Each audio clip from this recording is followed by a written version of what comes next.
দীঘার জগন্নাথ ধাম নিয়ে বিতর্ক থামছে না। ওই মন্দিরের দ্বারোদ্ঘাটনের দিন সক্রিয় ভূমিকায় দেখা গিয়েছিল পুরীর জগন্নাথ মন্দিরের সেবায়েত রাজেশ দৈতাপতিকে। তাকে শোকজ করেছে ওড়িশা সরকার। এবার জগন্নাথ ধাম নিয়ে বিতর্কে মুখ খুললেন পশ্চিমবঙ্গের মুখ্যমন্ত্রী মমতা বন্দ্যোপাধ্যায়। জানালেন, দীঘায় জগন্নাথ ধাম তৈরি হওয়ায় অনেকের তা গায়ে লেগেছে। ওই মন্দিরকে হিংসা করা হচ্ছে বলেও মনে করেন মমতা। ওড়িশা সরকারকেও কটাক্ষ করেছেন তিনি। সোমবার মুর্শিদাবাদে গিয়েছেন মমতা। দুপুরে বহরমপুরে নেমে সংবাদ মাধ্যমের মুখোমুখি হন।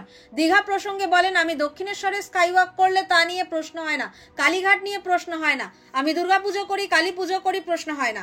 জগন্নাথ ধামটা গায়ে লেগেছে।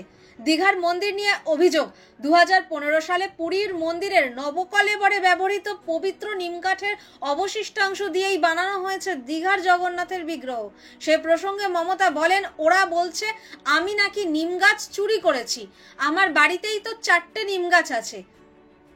মমতা বন্দ্যোপাধ্যায়ের এত খারাপ সময় আসেনি যে নিম গাছ চুরি করতে হবে। জগন্নাথের মূর্তি কিনতে পাওয়া যায়, অনেকের বাড়িতেও আছে। ওটা দৈতাপতি নিয়ে এসেছেন অন্য জায়গা থেকে। শুনেছি তাকে ওড়িশায় ডাকা হয়েছে, প্রশ্ন করা হচ্ছে। আমরা তো সকলে পুরীতে যাই, আমরা তো এত প্রশ্ন করি না। এত গায়ে লাগছে কেন? এত হিংসে কেন? হিংসের কিন্তু কোনো ওষুধ হয় না। এরপরেই ওড়িশা সরকারের বিরুদ্ধে সরাসরি তোপ দেগে মমতা বলেন, ওড়িশায় আলুর টান পড়লে কিন্তু বাংলা তার যোগান দেয়। আপনাদের যখন সাইক্লোনে সব উড়ে যায়, রাস্তার পাইপ নষ্ট হয়ে যায়, আমরা এখান থেকে ইঞ্জিনিয়ার পাঠাই। বাংলা থেকেই সবচেয়ে বেশি পর্যটক পুরীতে যান।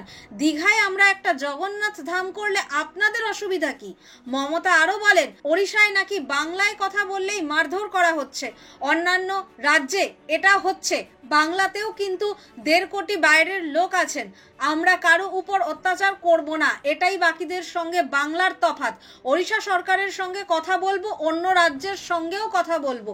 মুখ্য সচিব চিঠি দিচ্ছেন স্বরাষ্ট্র সচিবকে, আমরা কারো সঙ্গে ভুল বোঝাবুঝি চাই না, সকলের শুভবুদ্ধির উদয় হোক।